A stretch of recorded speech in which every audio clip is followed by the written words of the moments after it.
Wala pa, but we really plan to file cases. Walang tumulong sa amin kanina doon. We did not know if it was a heart attack. Hindi namin alam kung anong nangyayari sa kanya.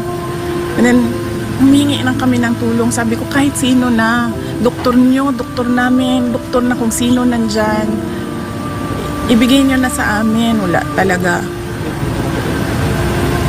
Ma'am, sa St. Luke's po ba dapat nagawin nyo? Yun ang sabi ng next of kin. So, At yun ang sabi din ng lawyer. Masusunod yung next of kin. Matutuloy po ba yung pagpalipat sa correctional facility? Pagkatapos? Hindi ko alam. Hindi ko na iniisip yan. Alam mo yung iniisip ko lang na baka mamatay siya and then kasalanan ko pa, namatay yung kasama ko sa Office of the Vice President kasi hinahabol ako ng hinahabol. So, hindi ko na maisip yung